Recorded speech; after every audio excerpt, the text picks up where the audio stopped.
You're starting now. Good morning, everyone, and good day to those joining us from other parts of the world. I'm Nilofer Sahi, Director of Policy and Diplomacy at McCormick Company, moderating today's panel titled Lessons for Afghanistan, Comparing Peace Processes, Colombia, Bosnia, and Turkey. I would like to extend a very warm welcome to our distinguished panelists for joining us today and all audience who have tuned in for this webinar. Well, in recent decades, there has been a growth of peace processes and peacemaking efforts that led to ceasefires, political transformation, political resolutions, political settlement, and finally ending wars. Some peace processes like Colombia, Bosnia are considered successful models as the warring parties integrated the demands of each other into the final peace accords and partially implemented it. But the ongoing peace process in Afghanistan, there are a number of questions about the procedural and substantive issues of peacemaking, and also critiques on the political and diplomatic approaches that this process employed to end the war between the Afghanistan Republic and the Taliban. There are examples from around the world that can be used for this case in order to move forward, but we also notice that each case has its own kind of approaches based on the sources and causes of the conflict that are very specific to each country. The peacemakers and high-level officials apply different approaches to peacemaking and peace building based on the factors that causes the war and the nature of parties and stakeholders involved in the conflict. So the context-based approaches to peacemaking could make the implementation of peace deals kind of possible in many contexts. Looking at the combination of the local context and broader principles of peacemaking, this webinar will analyze what can be considered a successful process that can produce an agreement that promotes political settlement and end the wars. It will also analyze the growth of peace processes, assess the tools used to manage conflict in Bosnia, Colombia, and Turkey, and consider the lessons can be learned for Afghanistan's ongoing peace process. To explore all these issues, we have with us 5 distinguished panelists who are scholars and practitioners involved in peace and security issues and see the situation from up front. They are experts who have years of scholarship in peace processes, political violence, and policy research, and have written extensively on various aspects of these topics. I invite each of them with a question to offer their introductory remarks, and then I'll pose follow-up questions, including some pre-screened questions through emails and other social media platforms that we received. With due delay, I would like to introduce our panelists. We have Dr. Alpaslan Özerdem with us. Dr. Özerdem is the Dean of the Carter School for Peace and Conflict Resolution at George Mason University. He has 20 years of field research experience in Bosnia, Sri Lanka, and Turkey. We have Dr. Esfandiar Mir with us, who is a postdoctoral fellow at the Center for International Security and Cooperation at Stanford University. His research is on the international relations of South Asia, US counterterrorism policy, and political violence issues, with a regional focus on Afghanistan, Pakistan, and India. We have Dr. Lisa Scherge with us, who is a senior research fellow at the Toda Peace Institute and visiting scholar at the Carter School for Peace and Conflict Resolution at George Mason University. Her most recent book is on the ecology of violent extremism, perspectives on peace building and human security. We have Mr. Edward P. Joseph with us. Mr. Joseph is a senior fellow at the School of Advanced International Studies at Johns Hopkins University, and he also served as a deputy head of the OSCE mission in Kosovo in 2012, leading a team of negotiators to run the Serbian elections in Kosovo. We hope our next panelist, Mr. Daoud Kayumi, will be joining too. I'll keep the introduction when he joins. As we have seen all of you, as I've heard all of you, we have quite wealth of knowledge here about the peace processes, the factual peace processes around the world. And I would like to start with Dr. Özerdem, talking about the Turkey peace process and some of the substantial and procedural issues of Turkey peace process. Dr. Özerdem, I noticed the issue of, please feel free to orient your introductory remarks as you wish to, but the only point I wanted to highlight here, and if you can throw some light on that, is the issue of trust, the long-term issue of social trust between the parties in Turkey and Turkey conflict. So so some of the lessons that can be drawn from that particular case study and moving forward with the Afghanistan peace process. The floor is yours, Dr. Özerdem. Thank you very much, Dr. Saki, and thanks very much for the invitation. The Turkey peace process, and I will make sure that I will touch upon the trust issues in my introductory remarks. So to start with, the Turkish state has faced a number of Kurdish rebellions, but the Kurdistan Workers' Party, namely the PKK's armed resistance, has lasted longest and made the greatest impact. Just a background information, since its inception in 1984, the conflict has become one of the world's most enduring civil wars, with several intermittent PKK ceasefires. To date, over 40,000 people lost their lives, and the conflict has displaced over 1 million people.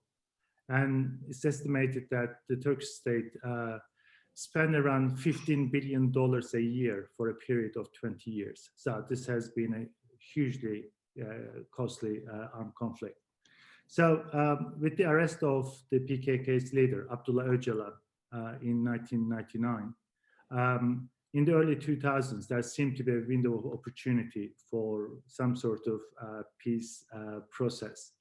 And starting in 2006, the two sides began secret negotiations, mainly via back-channel communications in Oslo. And after various domestic democratization packages, Turkey finally entered what was described at the time as the resolution process.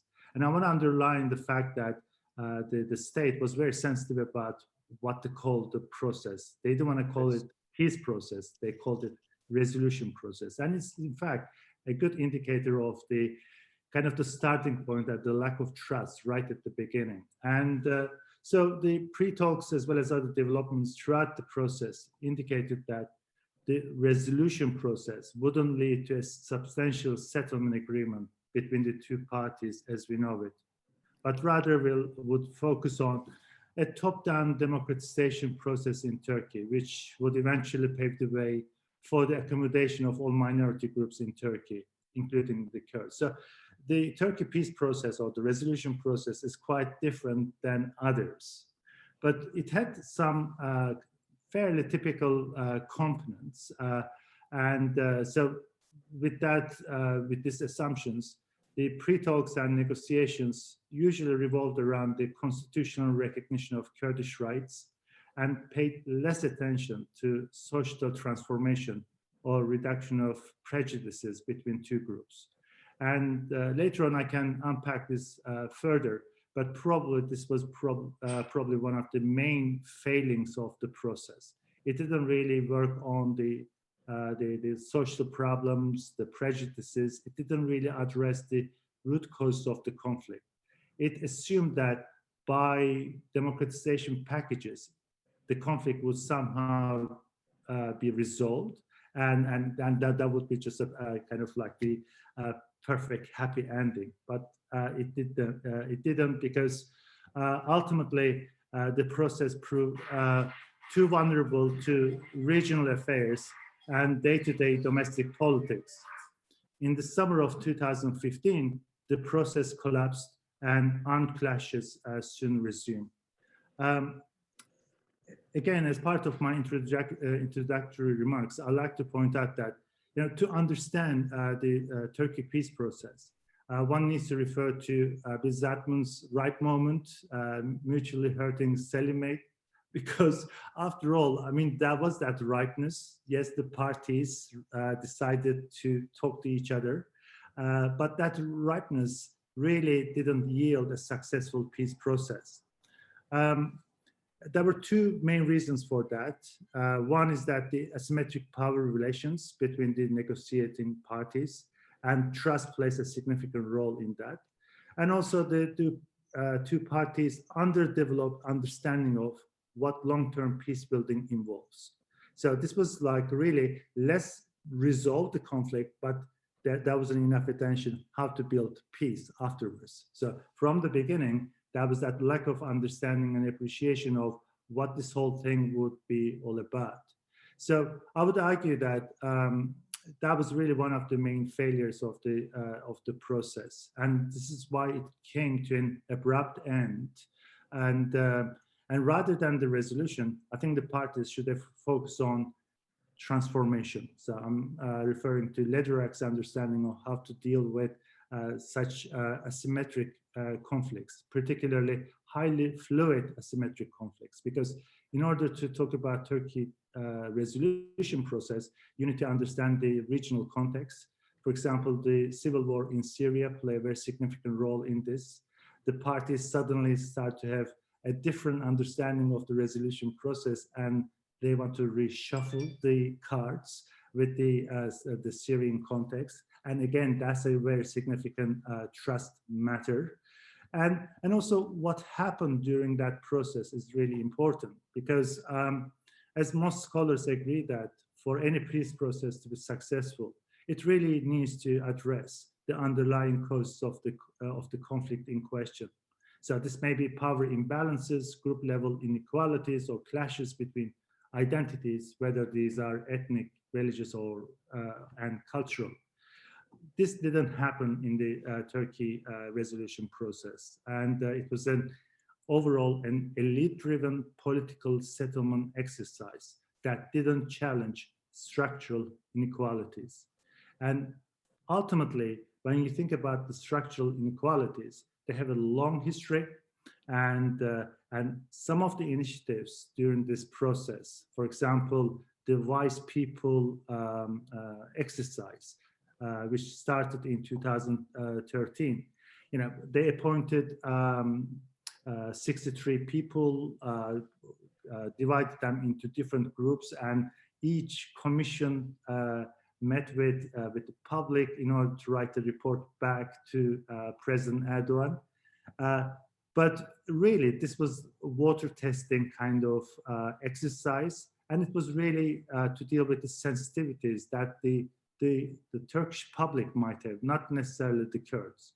And so, for the Turkish politics, dealing, introducing Wise People kind of commission, probably it was a big departure point. I like to recognize that, but I would say that this was overall in a kind of something on facade, something that really didn't deal with the trust matters between the parties.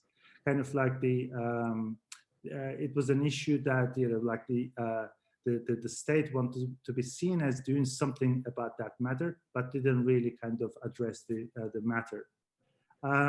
Another example I can give you is the resolution commission formed at the Turkish parliament. This was a commission formed by the MPs from the governing AK Party, led by President Erdogan, and the pro-Kurdish party. And they invited civil society organizations, political parties, academics, etc., to provide evidence. And in fact, I was one of those people invited and provide evidence in that commission. And it was just such an amazing experience, amazing in the sense, and probably in the worst sense, because when I was there and providing evidence, like lessons learned from different peace processes around the world, like Northern Ireland, Colombia, and South Africa, whatever I said, whatever I provided in terms of lessons learned, the two parties would interpret each and every recommendation from their own political party perspective, acknowledging only those views and lessons that would support their political issues and stands. So ultimately, this whole process was really a victim of the domestic politics. And it seemed that the governing party and also the pro-Kurdish party, saw the resolution process almost as a means and a vehicle for furthering their political objectives. Thank you. And that was really significant. And probably you want me to wrap up with my Yeah, you exceed your time, Dr. Özerdem. I will, because there were plenty of time for discussions. But these are kind of like the initial points I want to make, in terms of why it failed. It started in 2006. After 9 years, it was already gone. So. Sure, I'll get back to you, Dr. Özerdem, on that. And a very important point you highlighted, the difference between political process and the peace process. And the fear that I have right now about Afghanistan ongoing peace process, that it's changing into a political process. So in political processes, an accord is made, but aftermath of that accord is not taken into serious consideration. But in the peace processes, there is all issues aftermath of the accord, which is taken into serious consideration. So the fear about the Afghan peace process right now is that it's turning into a political process, which in Turkey you highlighted, it was named as a resolution process. So very interesting point. I'll get back to you on that. Let's go to our next panelist, Mr. Joseph. Mr. Joseph, you are having quite experience and real practical experience about the cases, especially in Bosnia as well. Please provide us some your assessment actually about the peace process there. And I would also like you to reflect on the consociation power model that was used in that context, and whether that was helpful or no, because there's a lot of talk about the nature of government in Afghanistan, which Taliban are looking for, or Afghan Republic is looking for. So what a real, kind of an agreement look like, or what a practical agreement look like in terms of government structure or political structure in place. And consociational power sharing has come again and again in many contexts of around the world, and whether you see that could be used in Afghanistan context. I know it's kind of very much relevant to ethnic conflicts, and we have been hearing the consociation model worked very well in the context of ethnic conflict or identity-based conflict. But how do you see that model apply in an Afghanistan context with your assessment about the Bosnia itself? Thank you so much. The floor is yours. Thank you, Dr. Saki. An honor to be with you and these esteemed panelists here and experts who I have the privilege of being with. And I'm going to quickly actually answer your question, and then I'm going to explain the whole context here for any lessons from Bosnia for Afghanistan. The answer to your question is that consociational agreement has been disastrous in Bosnia for one primary reason, and that is that these consociational rights have been linked to territory, and that's the linkage to the entire war objectives. Let me share my screen and my slides, and in the few minutes that I have, I'm going to try to explain to you. I hope, Dr. Saki, you and everyone can see the first slide, correct? Yes, correct. Okay, so if we're going to derive any lessons from Bosnia, we have to understand what's similar or different, so that we can know what would be even appropriate to try to apply. And the differences are just enormous and vast, and are far more than the 6 that I'm going to quickly explain to you. And then I'll wrap up with some lessons at the end that could be helpful here. The first is the objective of the belligerents. Okay, look, there are 2 different objectives here.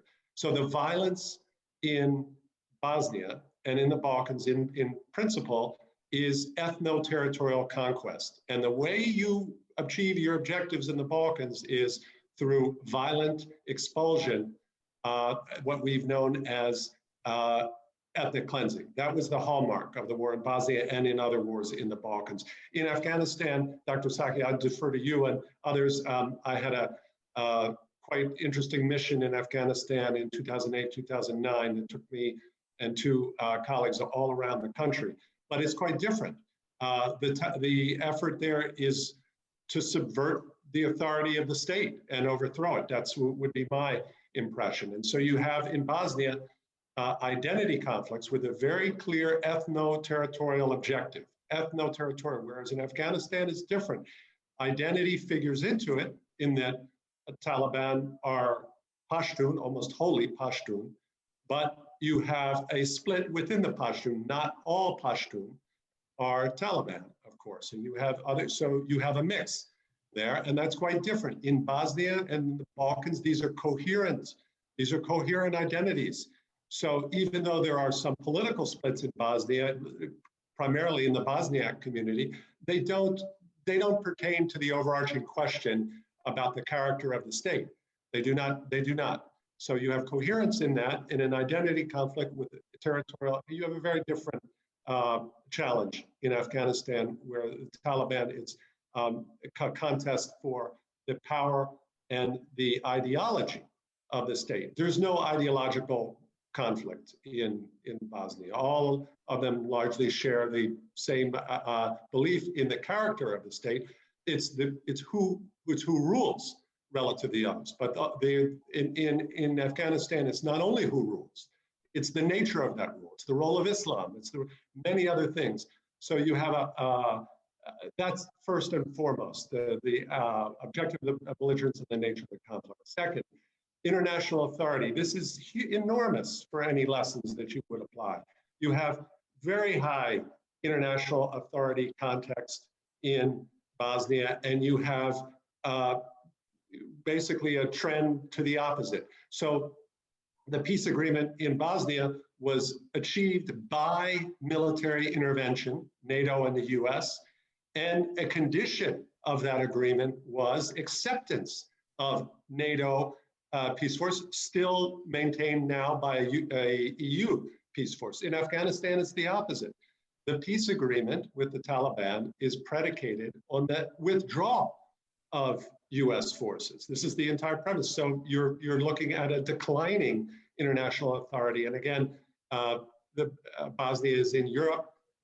There's an interest among all these parties in joining and operating within Europe that imposes constraints, not complete constraints, but imposes constraints that are not present in the Afghanistan context. Then the third, the nature of the violence.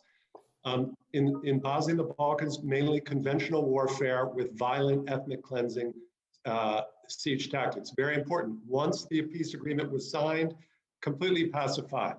And then in addition, the violence of the war was handed over, the genocide in Srebrenica was entrusted to international war crimes tribunals to compile a record. But I should point out, even with that great advantage, which Afghanistan will not have, there are still, even that, left the perpetuation of the same narratives that drove the parties into war, and denial. I repeat, denial, despite all of the evidence and the convictions there. So in Afghanistan, very important to note the nature of the violence. Suicide terrorism is a feature of the violence. It doesn't exist in the Balkans. That's very important, because suicide terrorism changes the context. There's almost no defense against it except intelligence and hard structures and protection. It's extremely difficult. In the Balkans, you don't have that. And therefore, once a situation is pacified, there's a sense of relaxation and at least freedom from that type of violence. Role of neighboring states, problematic in both cases, Bosnia and Afghanistan, and still to some day, but much more leverage over Serbia and Croatia than the US has over Pakistan. And in addition, the nature of the role is very different.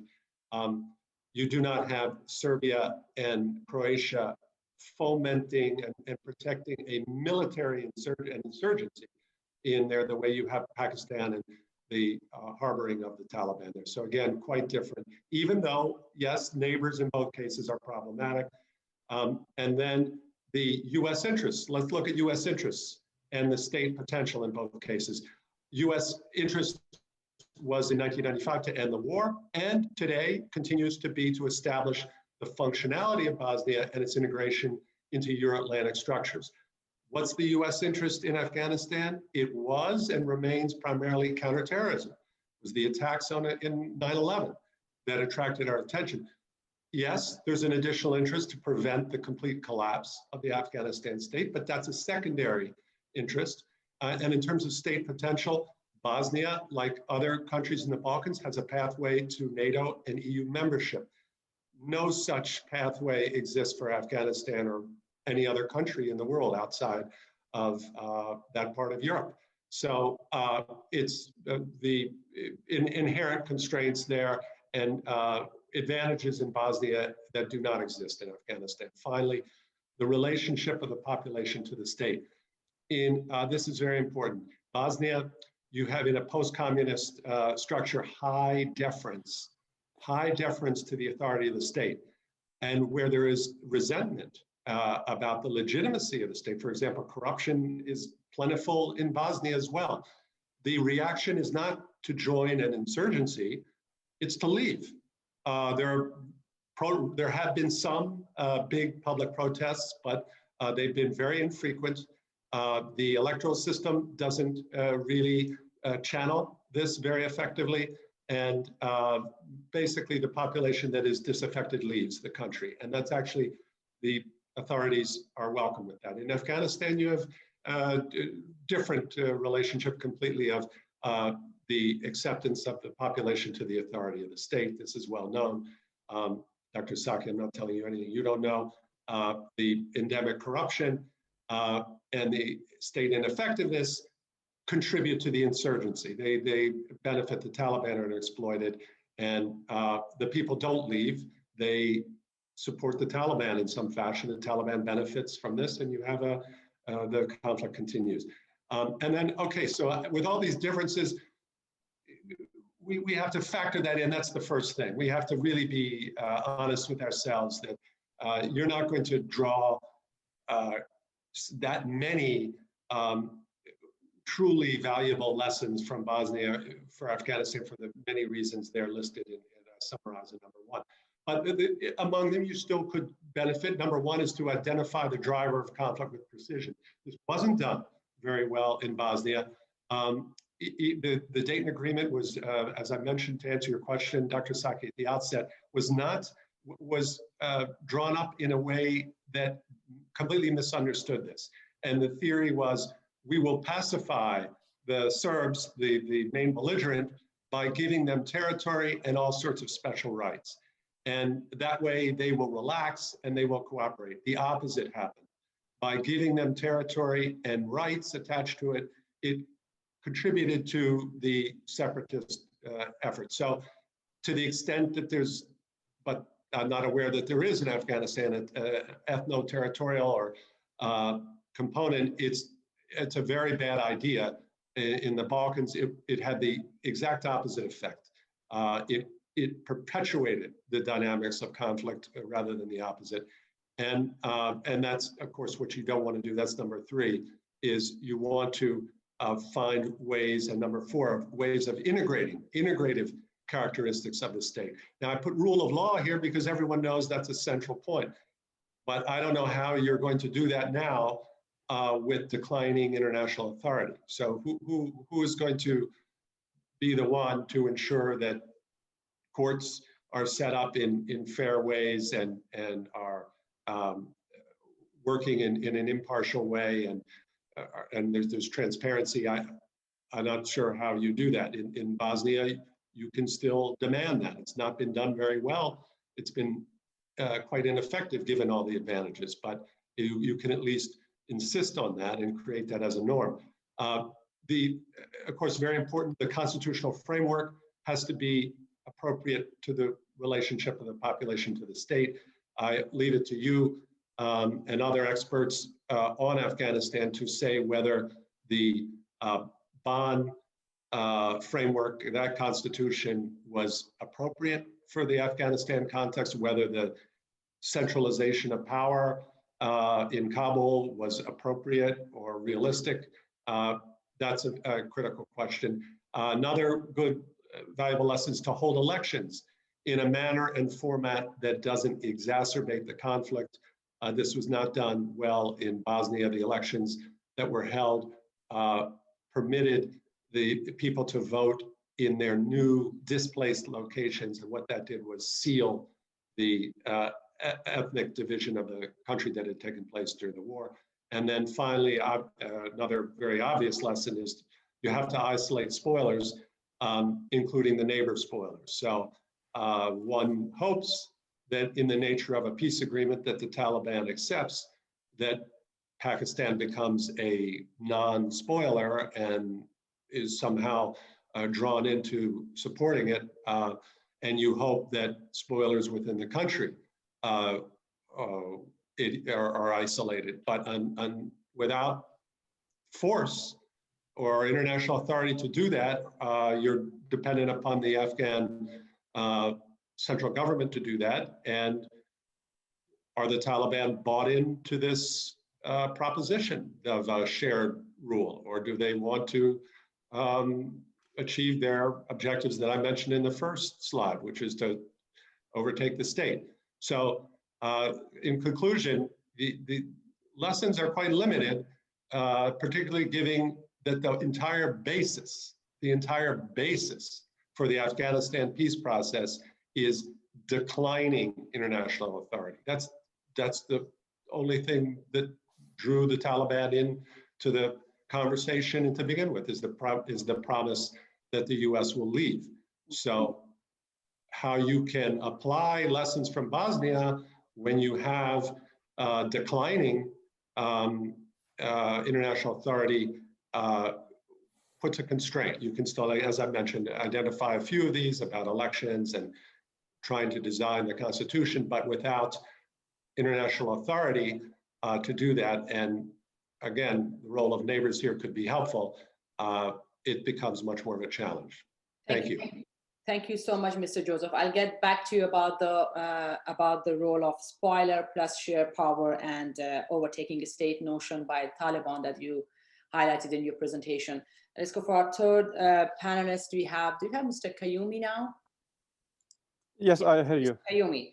We are all, if I could request all of you to stay please within 5 minutes, that would be really helpful, because I have follow-up questions and I have also pre-screened questions that I have to get back to you. I would highly request all to please stay with the 5 minutes time limit. Mr. Qayyumi, let me first introduce you since you were missing during our introduction session. Mr. Dawood Qayyumi is a lecturer at the Law and Political Science faculty at the University of Afghanistan. His research areas are Afghanistan and its region and peacemaking and conflict. Mr. Qayyumi is also a former Afghan diplomat. Thank you so much for joining us, Mr. Qayyumi. The floor is yours. Bismillah ar-Rahman ar-Rahim. Thank you, Dr. Niloufar Sakhi, for having me. It is my pleasure to be here and talk with other distinguished guests and experts on peace building. Let me start talk about a little bit of background and history. Over the past 2 decades, the Afghan people suffer a lot of challenges because of the long conflict between Afghan government and the Taliban and US. Nevertheless, this country has made a lot of progress in many areas, such as education, women's rights, and liberal democracy. From my perspective, today, Afghanistan is a land of opportunities and challenges. On the one hand, this country has a remarkable human potential to make more progress and create a modern society. On the other hand, Afghanistan is facing many challenges such as ongoing conflict, corruption, and poverty. One of the reasons why conflict is still going on in Afghanistan is that before the United States and Afghan government didn't practice peace building. They mostly consider military strategy. US and Afghan government, they thought maybe they could defeat Taliban and then they will try to achieve sustainable peace in Afghanistan. But military strategy in Afghanistan completely didn't work. It was Mr. Trump administration. Finally, they recognized that Afghan government, Afghan conflict didn't have military option.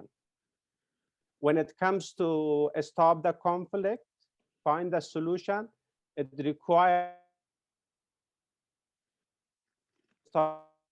directly with Taliban. Finally, Mr. Trump on February 29, 2020, signed an agreement with the Taliban. US and Taliban agreement, from my perspective, had a positive impact, directly positive impact on peace building in Afghanistan. This agreement opened a new door toward peace building in Afghanistan and create an opportunity. We know before US and Taliban agreement, before Afghan government many times requested to talk with the Taliban. Taliban rejected to come to negotiation table and directly talk with Afghan government about the future of Afghanistan. After US and Taliban agreement, both sides had opportunity to talk and try to find a political solution.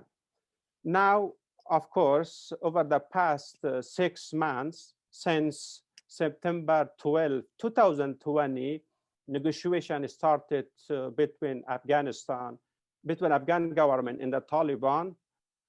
They just reached an agreement on framework of negotiation. The progress is not good, but the majority of people in Afghanistan, they receive a positive message. They believe there is a possibility. If peace process support by international community, by the United States, political solution and stop the conflict. At the same time, one of the reasons there is a possibility to stop the conflict and find a political solution is that Taliban, at the same time, Afghan government, they also recognize that this conflict doesn't have military solution. This is why they are negotiating, they are talking. Of course, the progress, as I mentioned before, is not good. From my perspective, when it comes to achieve peace in Afghanistan, there is some challenge still remain. We need to consider this challenge, and then of course we could support a peace process in Afghanistan. One main challenge is related to the Afghan government. In order to move from war to peace, or consider transition from war to peace, we need to also lead and manage full transition, security transition, political transition, social transition, and also economic transition to achieve peace. Afghan government is not able to improve security, public security in Afghanistan. We know every day violence is increasing, not only the capital and also across the country. Government is not able to reduce violence in Afghanistan. It is one challenge. I believe that if international community, the United States, at the same time, regional powers support Afghan government, Afghan government is able to manage and lead full transition. Before I mentioned that, another challenge still remain. It is related to the Taliban behavior. When Taliban came to negotiation table, the majority of people in Afghanistan thought maybe Taliban will change their behavior, because one of the causes conflict is Taliban insurgency behavior. When they came to negotiation table, people thought maybe they will reduce violence because they are looking to stop the conflict with Afghan government. Taliban, on the one hand, right now negotiating with Afghan government. At the same time, on the other hand, they are increasing violence across the country. So if we are looking to stop violence, Taliban still they are increasing violence. It needs to create regional consensus toward the peace building. Afghan conflict is not only related to the Afghanistan. Afghan conflict has many stakeholders. If regional countries increase pressure to the Taliban, they will change their behavior and stop their violence. If Taliban stop the violence, of course, there is a possibility to improve Afghan government relationship with the Taliban and find a political settlement. Thank you. Thank you. Thank you so much, Mr. Qayyumi. I'll get back to you about the regional consensus on peace in Afghanistan. We are going, I think we should go for our next panelist, Dr. Lisa Schurch. Dr. Schurch, you have written extensively on bottom-up approaches on peace processes and their impact on the actual negotiations and legitimization of peace accords. I would like to give the floor to you, and if you can please highlight on some of those experiences and particular cases that highlights the peace process complements with the bottom-up approaches. The floor is yours, Dr. Schurch.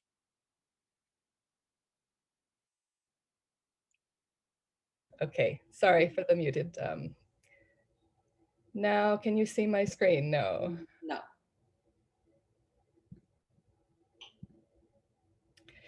All right. Thank you for this panel and for each of you who've made contributions so far. I'm going to be speaking about my research that was published in 2012 by U.S. Institute of Peace. For this document, I did a survey research on the lessons learned about public inclusion in peace processes from the Philippines, South Africa, Guatemala, many other countries, and spoke about its relevance for the Afghan peace process back in 2012. Much of it is still relevant today. And what I'll talk about quickly is just some of the models.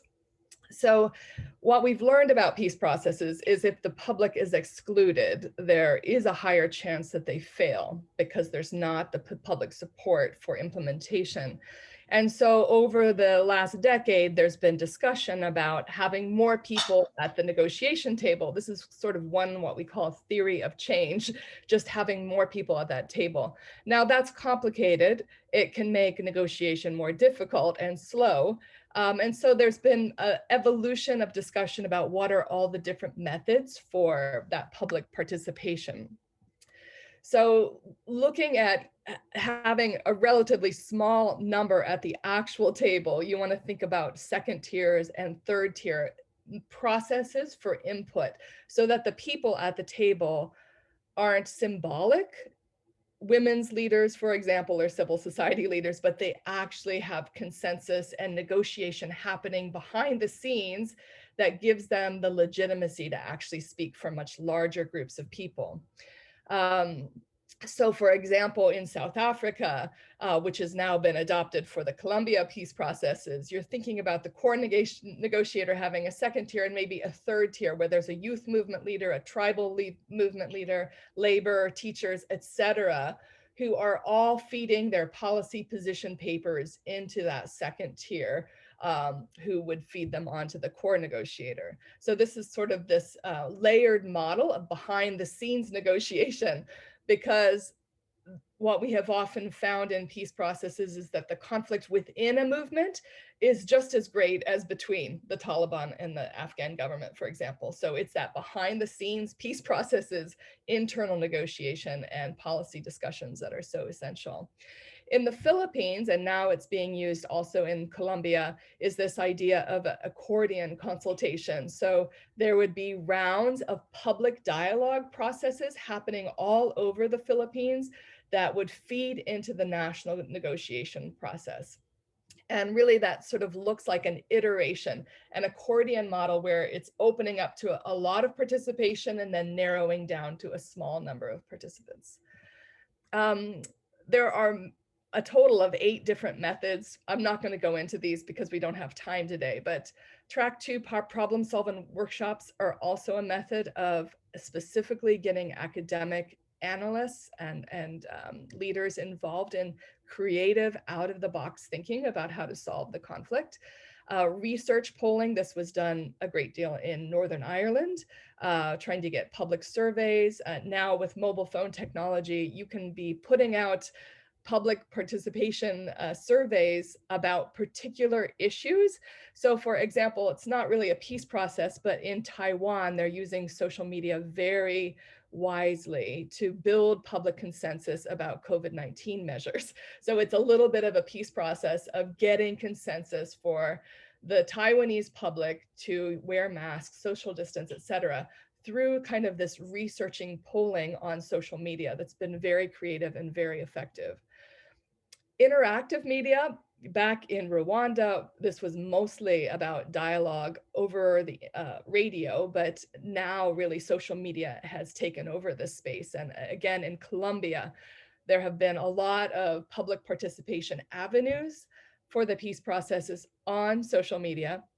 Unfortunately, much of this has been negative because of the disinformation that the public and anonymous sources can feed in. And again, going back to Northern Ireland, but now being used in Colombia as well, is the idea of a referendum, which we saw in Colombia. The final thing before I close here is participation through nonviolent action and social movements. What we've really realized about public participation in peace processes is that if power has not shifted to nonviolent members in civil society, so that they have sort of women's groups, have a women's movement within Afghanistan that are leveraging their power in society behind the person who is at the negotiation table. If that doesn't happen, that negotiator doesn't have much power. Again, in Colombia, there has been these demonstrations, public protests, sort of trying to get that public voice out. I have many more slides, but I'm out of time, so I'm going to pass it back over to you. Thank you. Thank you so much, Dr. Schusch. So exact on your timing. Thank you for that. We'll go for, but by the way, I'll get back to you about this bottom-top approaches, because in Afghanistan in 2019 and in end of 2018 and 19, there was a momentum for public participation in the peace process. There was protests going on around the country. Media took a very active role. Women's participation with their civil society activism was going on, and there's all policy paper draft to feed into the policy arena. That was another tactic that most of this group used. But I'll get back to you and further articulating those kind of initiative and how that could be that all these initiatives help in the ongoing peace process right now, which is happening in Afghanistan. With that, we'll go to our next panelist, Dr. Esfandiar Mir. Dr. Mir, there's you're following very closely. I follow your work, and I notice you're following quite closely the violence in Afghanistan and the level of violence. It has sparked from end of last year and last few months has been there has been severe attacks all over the country. On the civilian, on the public spheres and public places. And sometimes Taliban take the claim for that, and sometimes they're not. And most of the cases recently, they haven't taken claims for all those attacks that happened around the country. And it seems there's an unknown enemy. ISKP has been claiming some of those attacks, but seems there are other hands working around.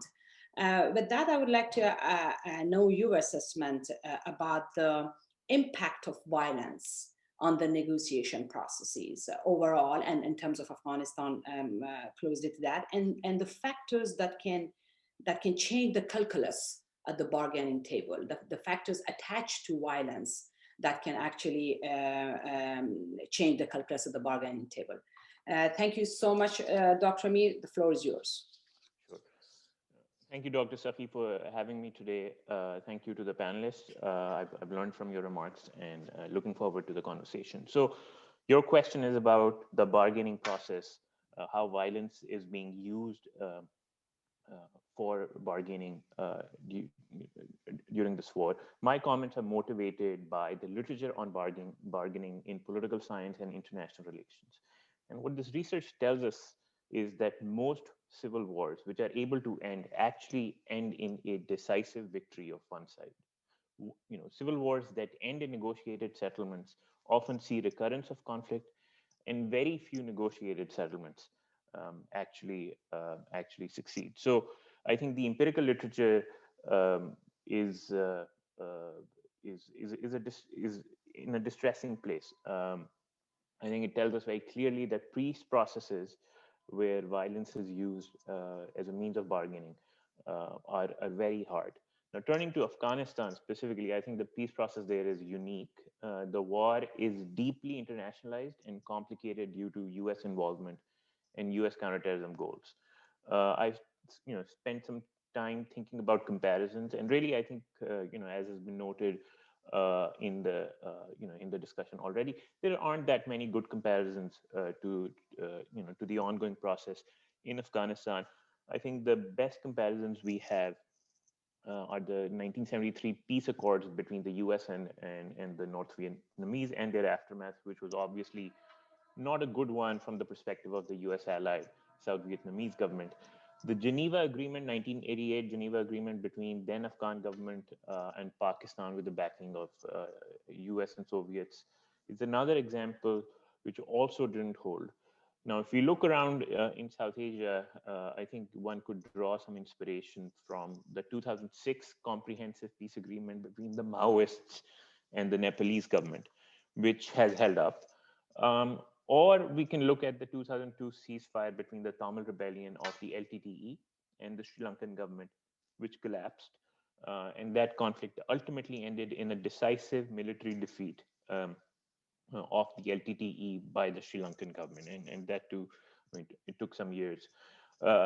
Unfortunately, I think in Afghanistan, due to the ongoing very high levels of violence, we are closer to the dynamics of North-South Vietnam 73 to 75, Sri Lanka and the LTTE 2002 to 2010, and other civil wars which failed to end in a negotiated settlement, than say, good cases like Nepal. And I think, again, circling back to your point on violence as a means of bargaining, there are three key challenges facing the current process, the Doha process, as I call it. I think the first is an agreement on the terms of the peace, which are acceptable to both sides. I think a main one from the main term goal from the perspective of the Afghan government and the divided Afghan polity on which they speak with one voice is some semblance of a democratic constitutional order. The Taliban, on the other hand, have very different ideas on the kind of political order they want. They want a restoration of an Islamic emirate, if not an emirate, at least some form of an Islamic system. And I think the challenge is that these core positions, there are lots of other demands that the two sides hold, but I think these two core positions are mutually exclusive.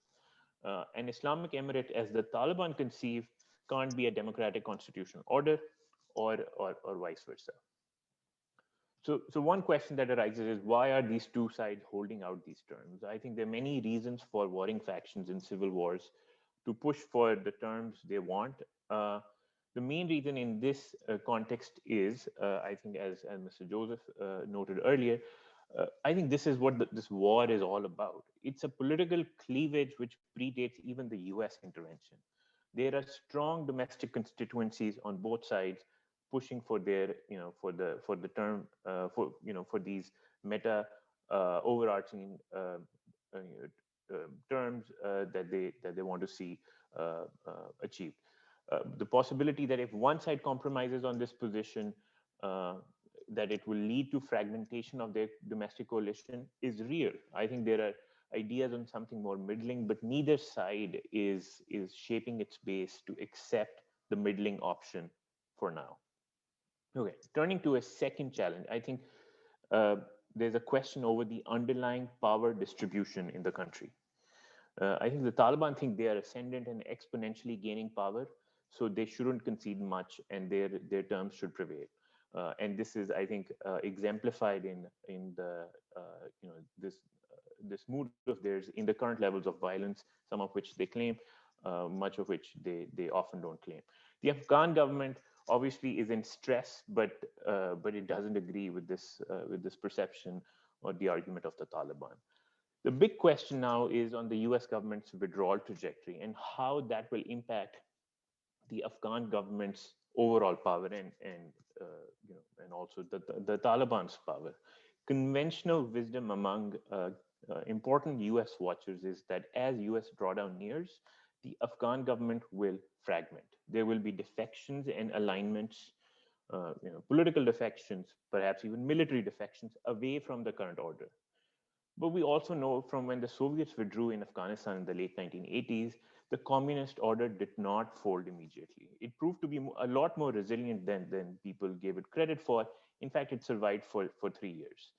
In any case, I think this uncertainty over power distribution is a crucial piece of the puzzle. And it's one of the key reasons for the logjam, that both sides do not know precisely how powerful they are and how might that change as the US leaves, which I think introduces uncertainty as to how much they want to concede on the negotiating table. Finally, quickly want to touch upon this third issue, which is really a bedrock of international relations, civil war scholarship, is this idea of a commitment problem. Also, some people call it the enforcement problem. The issue is that once you have the terms agreed and signed upon in any civil war, how does one enforce an agreement, given that in the international system, you don't have a world government to enforce the terms of a deal? And I think in the Afghan context, there are two distinct and important commitment problems. One is associated with the enforcement of the US Taliban deal, which is to say, how can the US ensure Taliban hold their end of the bargain, specifically on the US government's counterterrorism goals and priorities that the Taliban have agreed to uphold. The other is that once there is an intra-Afghan pact, even if nominal and first order, how might that be enforced when the United States government is sort of not around? And I think there are two realistic but extremely challenging ways to manage these problems.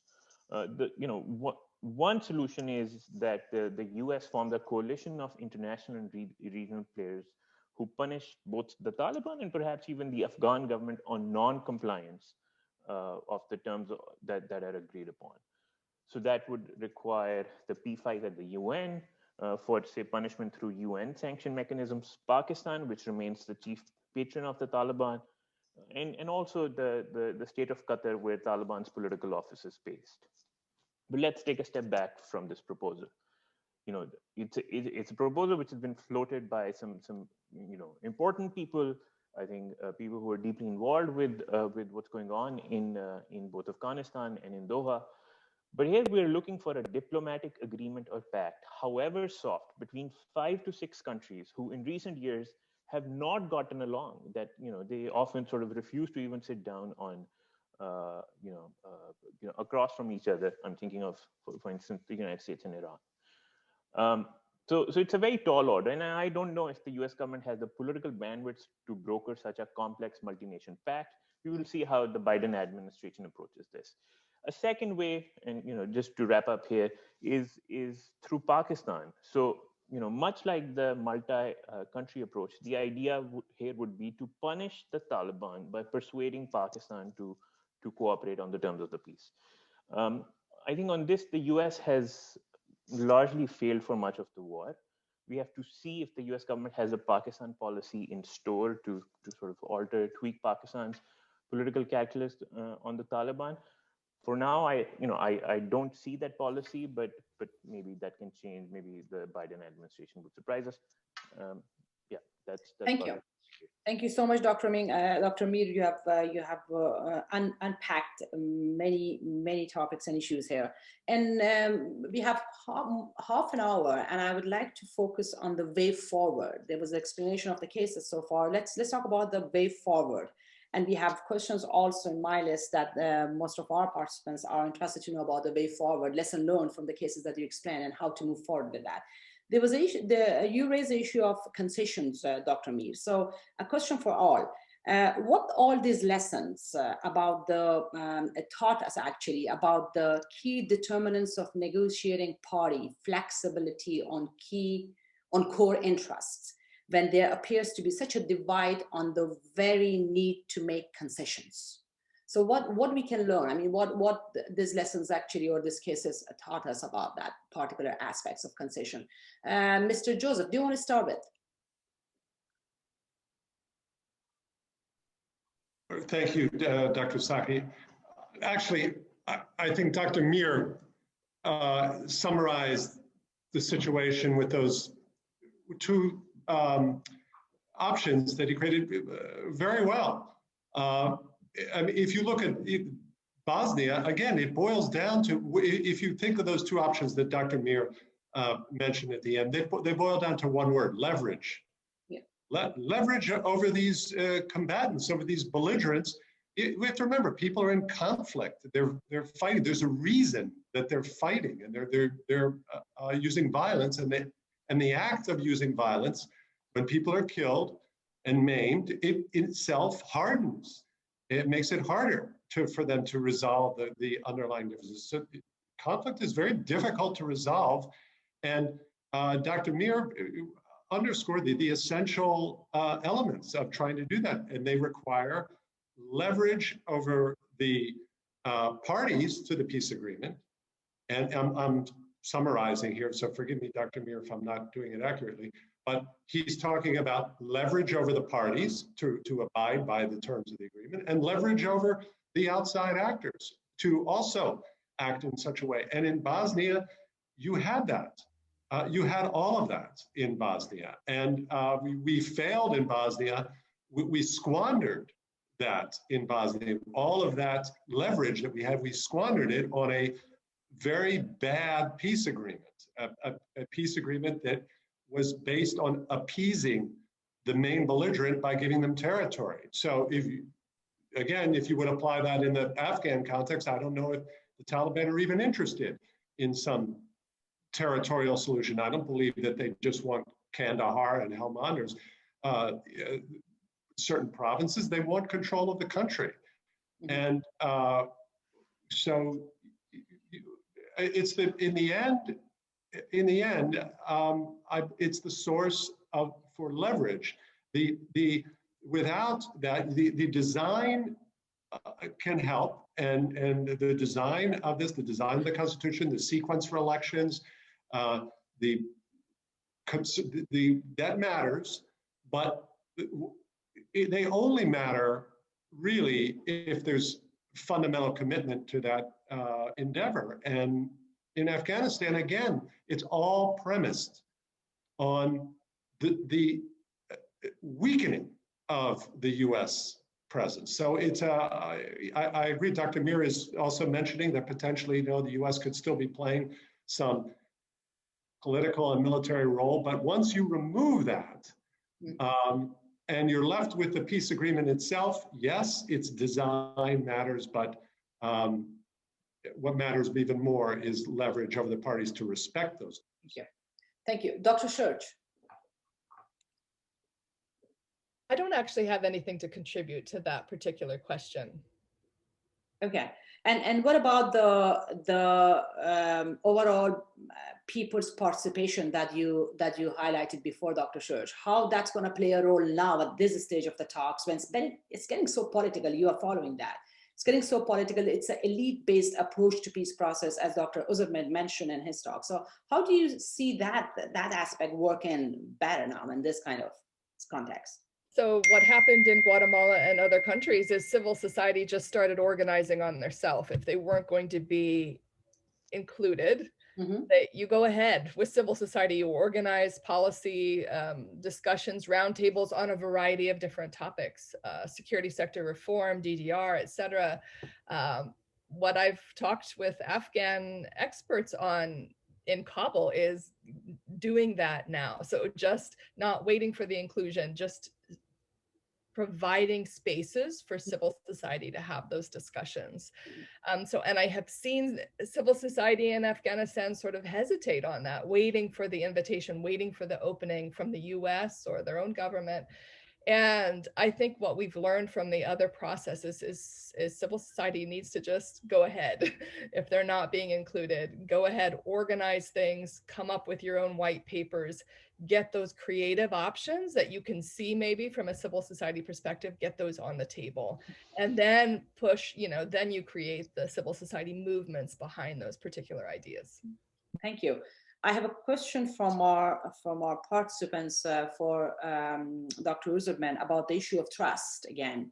There is a high level of trust between Afghan Republic Party and the Taliban as a party in conflict. How to address this conflict in light of the issues that we discussed and from the cases around the world, what we can learn that could best apply and at the negotiation table to resolve or to address this trust issue between the parties?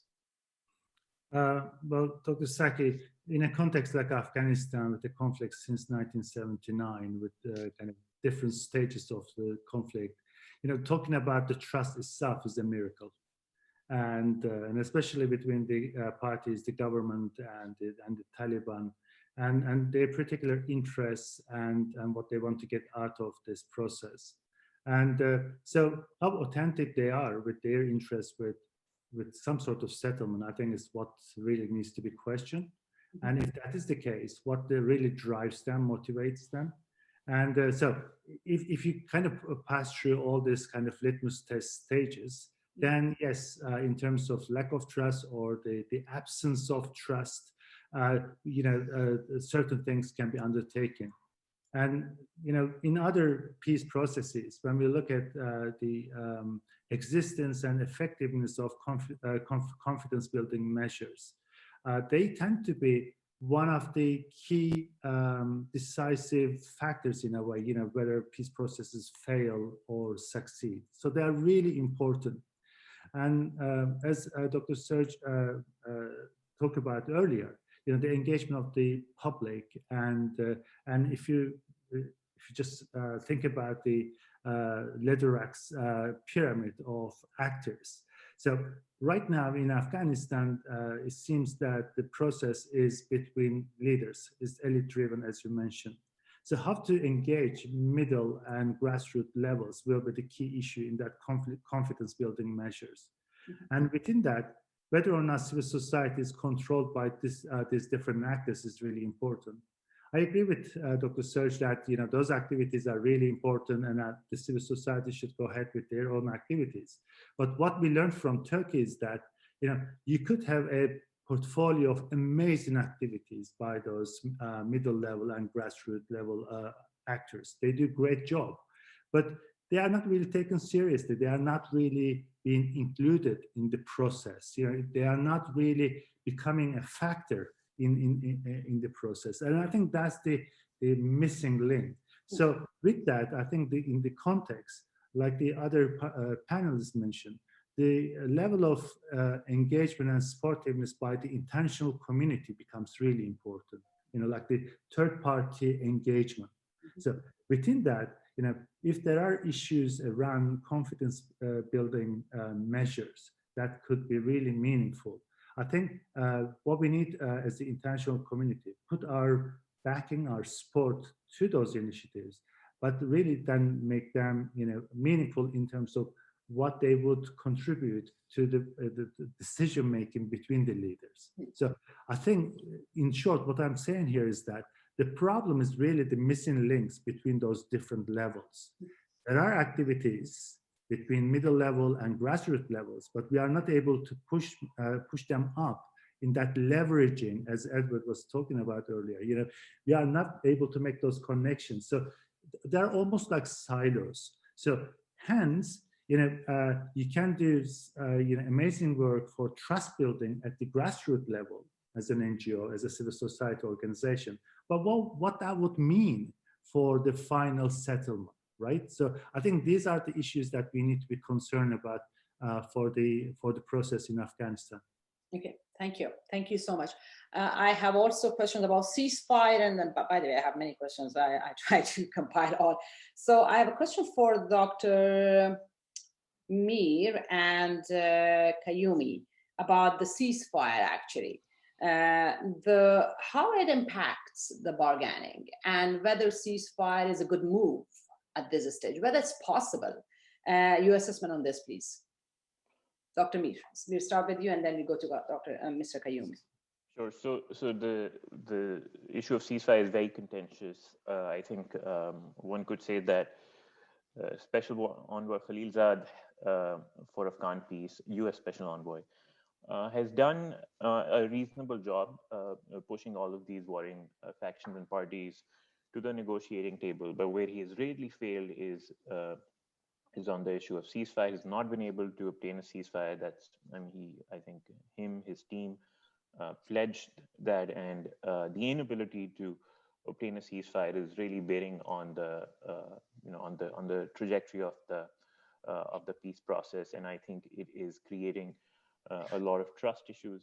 I think it has really disappointed people. So why are we not seeing a ceasefire? I think the reason for not having a ceasefire is the Taliban. I think the Taliban, for whatever reason, or in fact, let me speculate as to why the Taliban do not want to ceasefire at this point in time. One hypothesis is that they fear that if they stop fighting right now, it will create cohesion problems. That it might create divisions within their movement.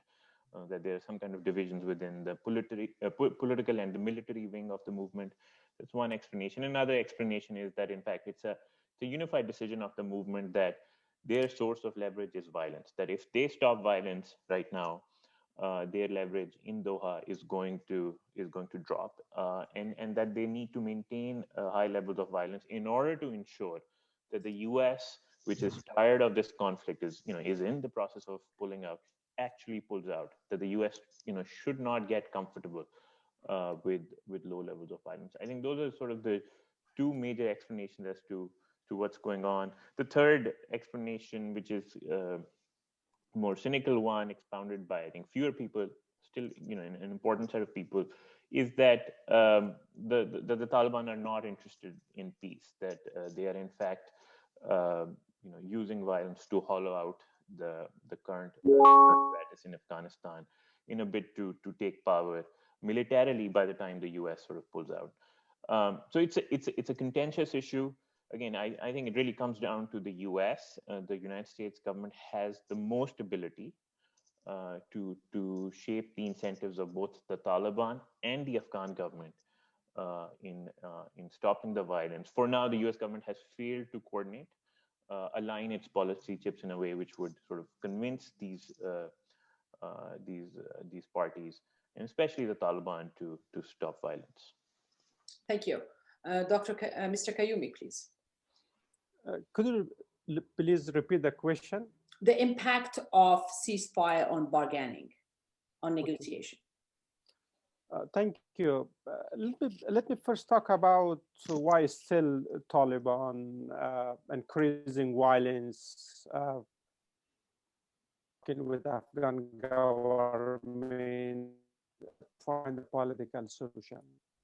In order to understand each conflict, we need to really talk about the causes conflict. So over the past at least 4 years, I had the opportunity to research about Afghan conflict and many different factors that are directly have a role on Afghan conflict. I learned that 3 causes we can see on Afghan conflict. The first cause is related to the Taliban behavior, Taliban opinion on Islam, on religion. The second cause is the weak government.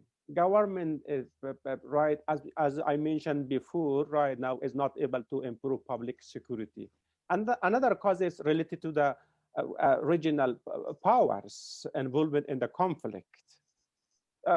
Despite Taliban right now negotiating with Afghan government, it is one of the Taliban goal.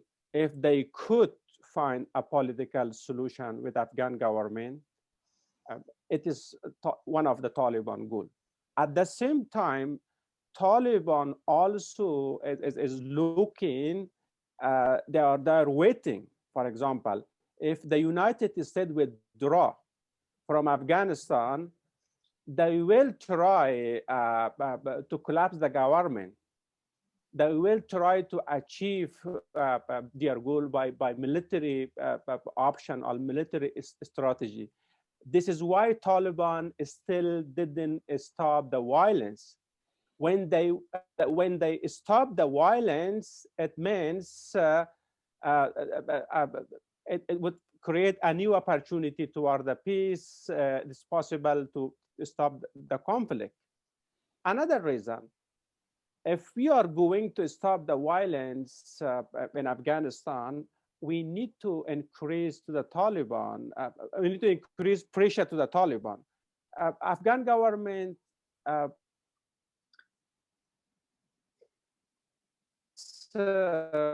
negotiation is between Taliban and Afghan delegation. Afghan government was not able to create internal consensus in the first degree.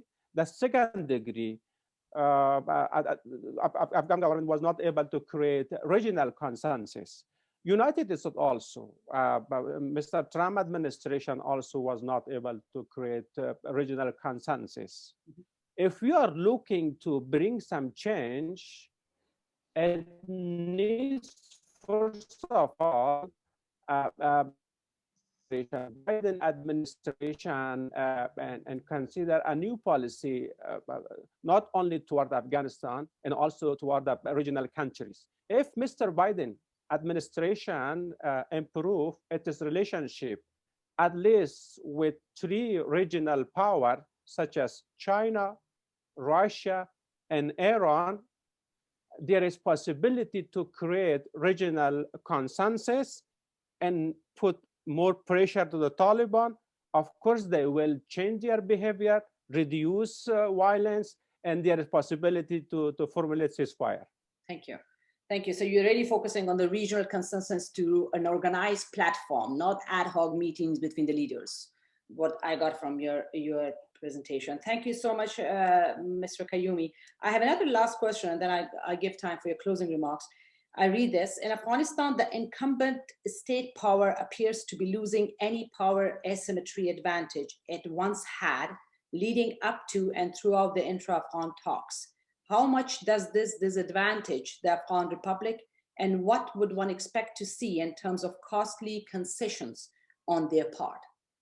Who would like to answer these questions coming from our participants? Yes, Dr. Mir. So I think that's spot on. The Afghan government, the post-Bonn political order, as we speak, is losing political power, in part because they have depended on the United States government for that power. And as the US pulls out, I think their status is dwindling. I really don't know how to reverse that or how to stall that kind of fragmentation. And an added challenge is that there are lots of divisions within the government. We know that President Ghani and his camp do not get along with Mr. Abdullah and his political peers. So I think it's a very difficult situation for the Afghan government. They are on a weak footing politically, and the peace process is not helping them. But then again, I think we had similar concerns about the Afghan government back in the late 1980s. That the communist government was seen to be similarly very weak. There were stark predictions as to its survival when the Soviets withdrew.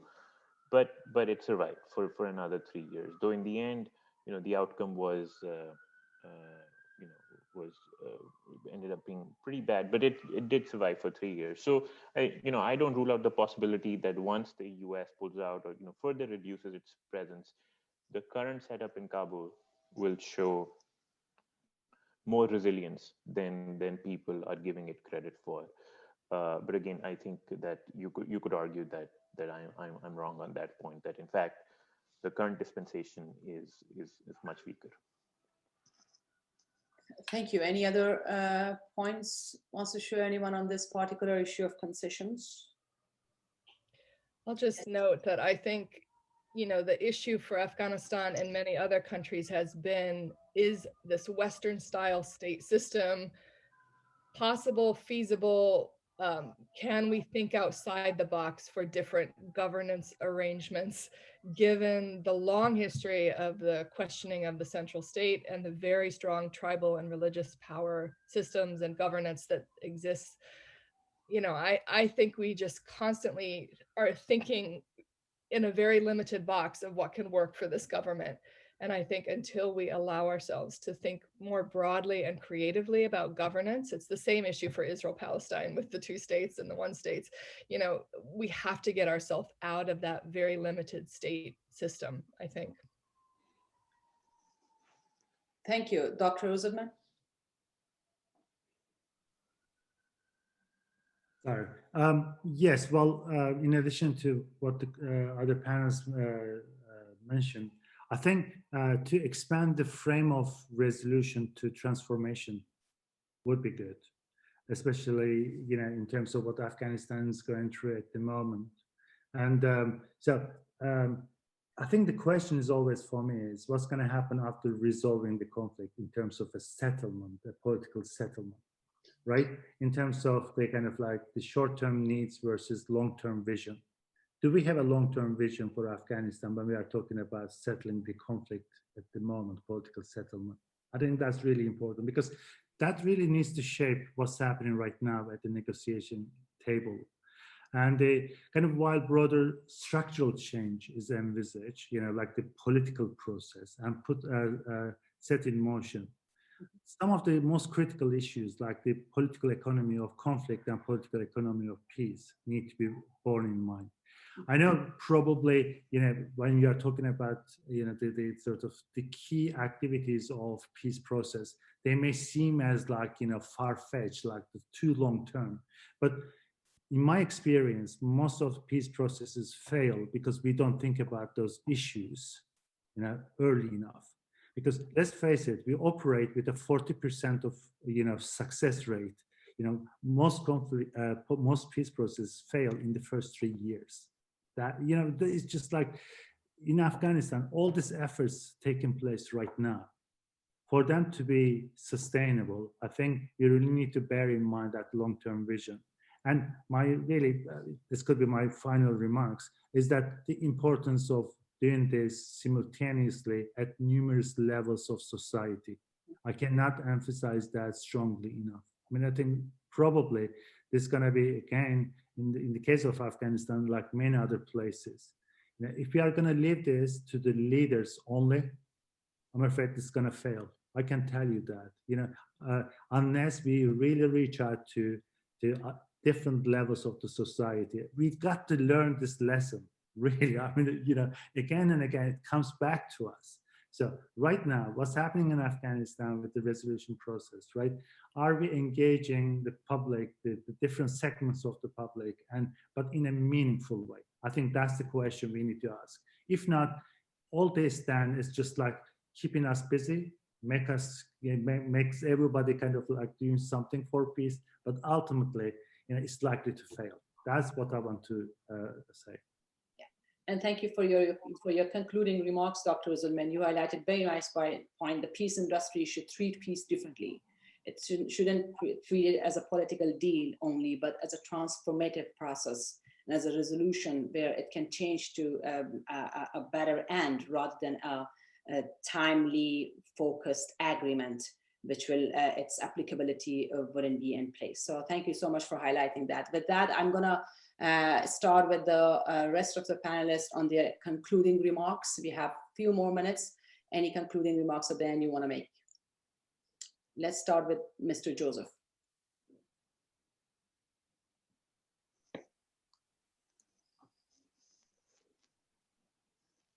Thank you.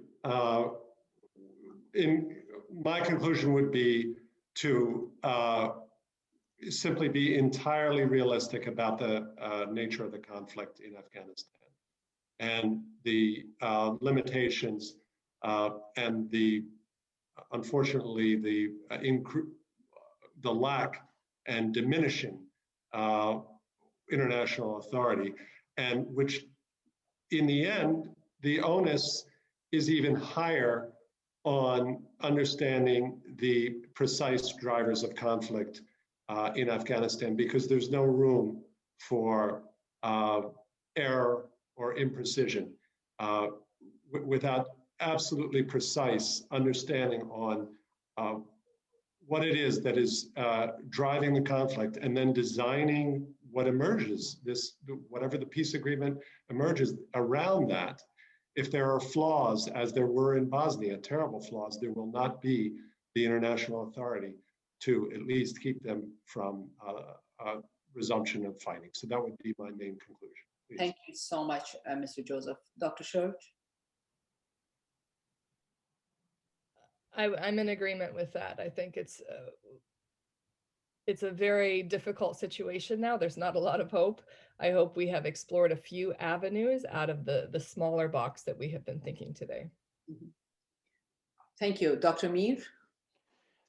So I think, I agree with the panelists. I'm also pessimistic on where the process is at, but I'd like to really emphasize that it's now on the U.S. government to sort of to shape where this process goes.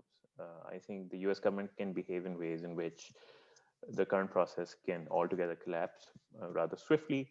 I think the US government can do certain things which can enable the process, give it some more life, tweak the incentives of the warring parties and various factions within them. So I hope President Biden pays attention to Afghanistan. I realize that the war has gone on too long for the taste and preferences of the American public, but Afghanistan is a moral stain on I think on American foreign policy. And while I'm not advocating that US soldiers should stay on in Afghanistan forever and ever, I do think that the US government needs to behave in a responsible way, not wash its hands off of whatever has happened in that country since the tragic events of 9/11. Thank you. Mr. Kayumi? Thank you. From my perspective, in order to achieve sustainable peace in Afghanistan, it depends to political stability in Afghanistan. If Afghan government could improve public security, at the same time, if international community and the United States continue support Afghan government, as a result, there is possibility to stop the conflict and find a political solution with time. I learned in Colombia, after 4 years negotiation, FAR group and Colombia government finally reached a peace agreement. Think about Afghanistan. We just spent 6 months. Of course, maybe it needs some time, 2 years, 3 years. But I know there's a lot of possibility to stop the conflict because the majority of people want to stop the conflict and find a solution with the Taliban. Thank you so much, Mr. Kayumi. I just highlight a few points that I have gone out of the summary of what we discussed today. It was about the consociational power sharing, which isn't an efficient model to end the war, but different case study have highlighted that. about the regional consensus, which should happen through an organized platform to address the outside drivers of the conflict. The context-based governance system that we discussed should be applied in Afghanistan context for a political settlement. Resolution versus transformation was another issue that we discussed, and transformation is a way to move forward in order to end the conflict and bring people together. And there was also an issue about the trust. The trust can be built through public participation and through engaging the other stakeholders in the process. In addition to all this, certain other points have been raised too. Thank you so much for your time. It was a wonderful discussion. Thank you for your time, and thank you for agreeing to participate in today's discussion. Have a good day. Enjoy the rest of your day. I end the session here. Thanks. Thank you.